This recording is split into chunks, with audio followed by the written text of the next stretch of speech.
All right, howdy. I'm going to read on through that essay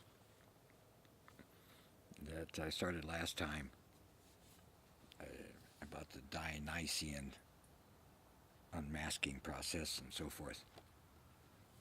Life's great affirmation lies in the acceptance, the surrender to the masking, unmasking process of human living and learning to go with it, to flow with change, with destruction inevitably when necessary in order to create a mask worth seeing this life and your existence through. Joy in destroying necessitates joy in growing. This is in part the Dionysian suffering, one from abundance of human spirit that says yes to this process, welcomes it, realizing its fundamental essence, chaos, drives life through a perpetual and seemingly infinite variety of change, which, from my perspective, lends credence to the declaration that life is a mystery worth living, despite the terror, the loss, the pain, the suffering which accompanies our daily living. Yet this suffering, my suffering, your suffering is what? I say relative to one's perspective, to one's outlook, to one's view.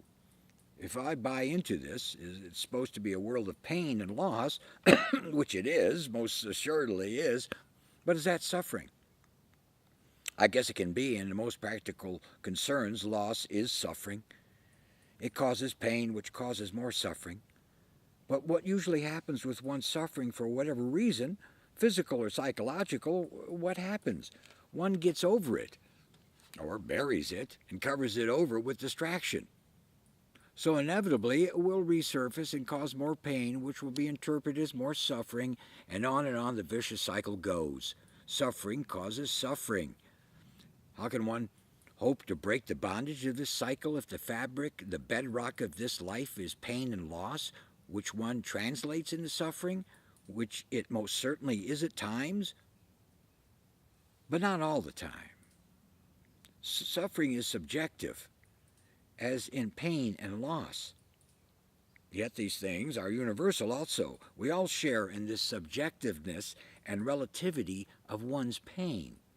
That's why we can so empathize, sometimes all too pitifully, with someone else's pain, especially if they're a member of our group. But someone can lose greatly and somehow find the strength not to suffer seemingly as greatly as someone else who, for all practical purposes, is suffering from a band-aid wound rather than some sort of full-blown amputation. Yes, pain, loss, and suffering in general are relative to the individual and vary as widely as there are humans who live, that is, suffer.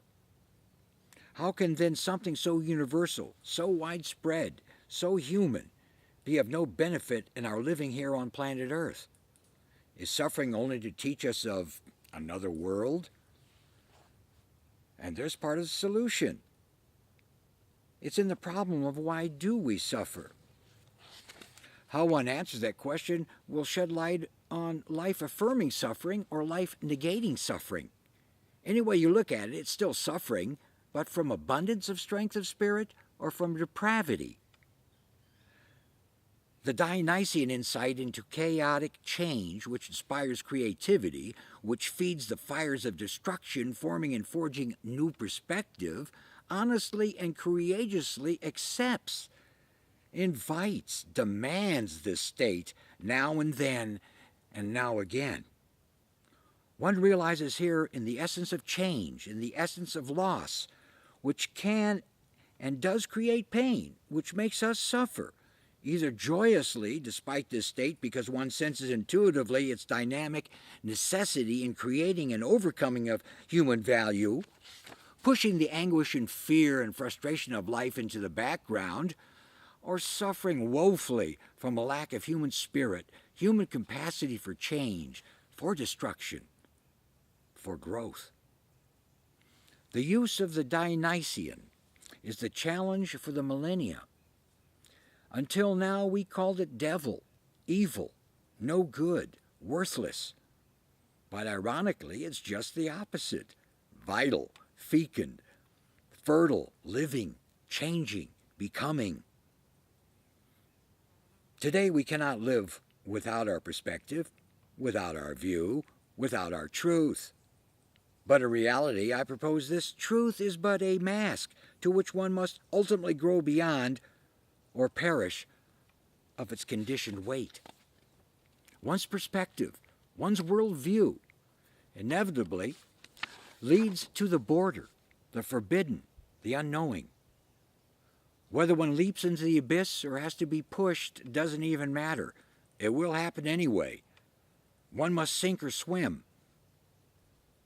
One must set sail on new seas, viewing life from a resurrected face, or pay homage to the old mask and its false sense of truth and security.